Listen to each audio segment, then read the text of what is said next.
नमस्कार दोस्तों, मैं हूं विनोद कुमार मिश्रा। सिवाय लॉ स्टडी पॉइंट पर आपका स्वागत करता हूं। आज मैं आपके लिए एक नया टॉपिक लेके आया हूं, जिसमें मैं आपको बताऊंगा कि किरायानामा या अनुबंध पत्र 11 महीने का ही क्यों लिखा जाता है और क्या किराएदार कभी मकान मालिक बन सकता है क्या। चलिए आइए जानते हैं। इससे जानने से पूर्व पहले आपसे एक अनुरोध करूंगा कि इस चैनल को सब्सक्राइब ज़रूर कर लें और बेल आइकन को ऑन कर लें, जिससे हमारी लेटेस्ट वीडियो आप तक मिलती रहे। चलिए शुरू करते हैं। इसमें आधुनिक समय में किराएदार और मकान मालिक व्यवस्था अधिक देखने को मिल रही है, क्योंकि शहर का विस्तार हो रहा है और शहर में दूसरे शहर के लोग आकर रह रहे हैं, जिसमें वे किसी मकान में कुछ समय के लिए किराएदार होने के नाते से रहते हैं। किसी संपत्ति के मालिक के लिए भी यह अच्छी आय का साधन हो गया है और संपत्ति के मालिक अपनी संपत्तियों को किराए पर देकर एक अच्छी आय अर्जित करते हैं। किराया अनुबंध एक कानूनी विषय है, जो इस पर सभी कानूनी जानकारियां उन व्यक्तियों को भी होनी चाहिए जो किसी संपत्ति को किराए पर देते हैं और जो किसी संपत्ति को किराए पर लेते हैं। समाज में एक भ्रांति बनी हुई है कि किराएदार एक मकान मालिक हो सकता है, जबकि कानून में ऐसी कोई व्यवस्था नहीं है। किराएदारी कानून अगर कहता है क्या, चलो बताते हैं किराएदारी कानून क्या है। किराएदारी कानून भारत के सभी राज्यों में अलग अलग है।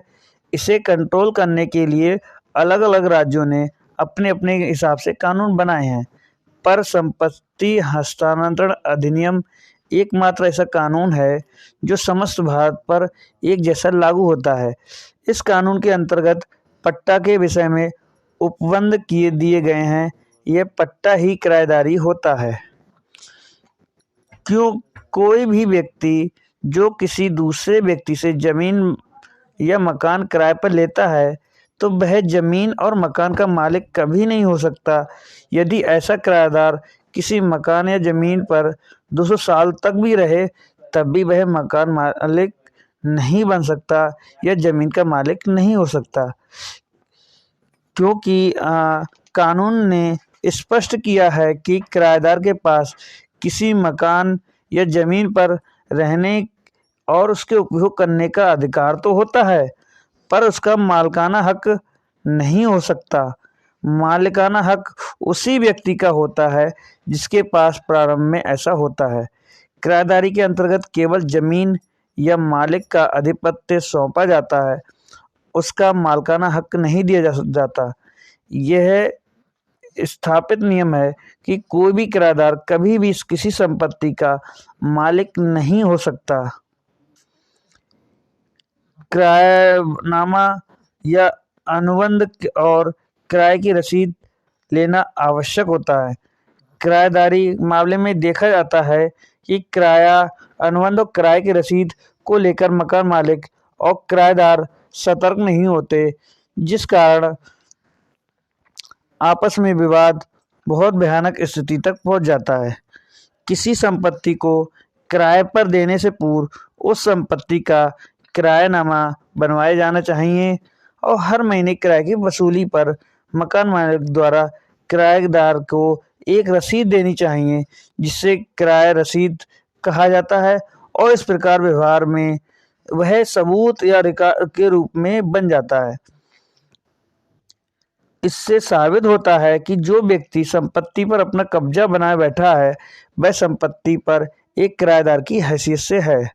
अगर ऐसा सबूत नहीं हो, तब संपत्ति पर कब्जा करने वाला व्यक्ति जो है, वह दावा भी कर सकता है कि वह मालिक है और उसकी हैसियत से रह रहा है या उसे दान में मिला हुआ है, या बहुत से पहलू ऐसे हैं जिससे के द्वारा वह दावा कर सकता है कि वह संपत्ति का मालिक है। इन समस्याओं से बचने के लिए किरायानामा, किराए की रसीद बहुत ही आवश्यक है।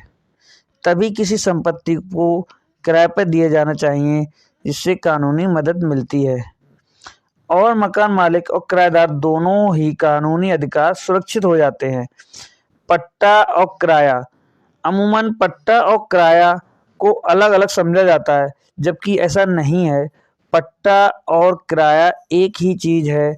पट्टे का अर्थ है किसी भी संपत्ति को एक निश्चित समय सीमा के लिए या अनिश्चित समय के लिए किसी दूसरे व्यक्ति को उपभोग करने के लिए सौंप देना और उसके बदले में कोई निश्चित धनराशि लेना, इसे अंग्रेजी में लीज कहा जाता है।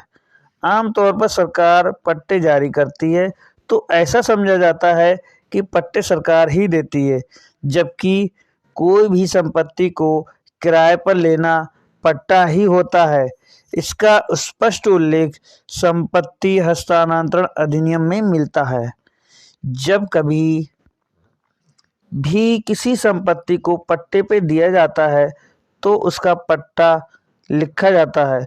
संपत्ति का मालिक अपनी सहमति से यह पट्टा लिखता है कि वह संपत्ति का मालिक है और उसके द्वारा किसी दूसरे व्यक्ति को उस संपत्ति का उपभोग करने के लिए एक निश्चित प्रतिफल के बदले में रूप में सौंपी जाती है।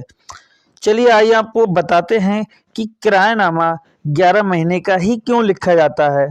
आमतौर पर यह भी देखा जाता है कि जब भी किसी मकान या ज़मीन को किराए पर दिया जाता है तो मकान मालिक 11 महीने का किरायानामा बनवाता है, जिससे लोगों को यह लगने लगा कि किरायानामा केवल 11 महीने का ही होता है, जबकि यह बात ठीक नहीं है।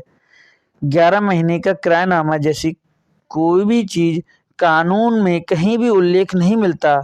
यह तो केवल लोगों द्वारा एक बनाई गई एक प्रथा है। कोई भी किरायानामा 11 महीने का भी हो सकता है और 11 साल का भी हो सकता है और 11 महीने से कम का भी हो सकता है और 50 वर्ष तक का भी हो सकता है और एक निश्चित समय के लिए भी हो सकता है। इसके लिए कोई निश्चित समय सीमा नहीं दी गई है। संपत्ति को 11 महीने से अधिक समय के लिए किराए पर दिया जाता है तब ऐसी संपत्ति का पट्टे का रजिस्ट्रेशन करवाना आवश्यक हो जाता है। इसका उल्लेख भारतीय रजिस्ट्रेशन एक्ट में के अंतर्गत मिलता है, जहां यह बात स्पष्ट रूप से लिखा गया हुआ है कि अगर 11 महीने से अधिक समय के लिए किसी संपत्ति को किराए पर दिया जाता है तब ऐसी संपत्ति में उसका किरायानामा को रजिस्टर कार्यालय में रजिस्टर करवाया जाता है। अब जहां पर रजिस्ट्रेशन का काम थोड़ा महंगा होता है वहां पर स्टाम्प शुल्क भी देना होता है और रजिस्ट्रेशन शुल्क भी देना होता है और फिर किरायानामा रजिस्टर्ड होता है तभी उसे कानूनी मान्यता मिलती है। जहां पर लोग किरायानामे की रजिस्ट्री से बचने के लिए यह विकल्प का इस्तेमाल करते हैं कि किरायानामे को 11 महीने से अधिक का बनवाते ही नहीं है और किरायानामे में यह उल्लेख दे देते हैं कि 11 महीने के बाद किराया कितना रहेगा, हर साल में कितनी किराए की बढ़ोतरी होगी। इससे यह स्पष्ट हो जाता है कि एक बार किरायानामा बना लेने से अगली बार बनाने की आवश्यकता नहीं होती और अगली बार मौखिक रूप से ही किरायानामा चलता रहता है। आज के लिए बस इतना ही। यदि आप इस चैनल पे नए हैं तो इस चैनल को सब्सक्राइब कर लें और बेल आइकन को ऑन कर लें, जिससे हमारी लेटेस्ट वीडियो मिलती रहें। जय हिंद, जय भारत।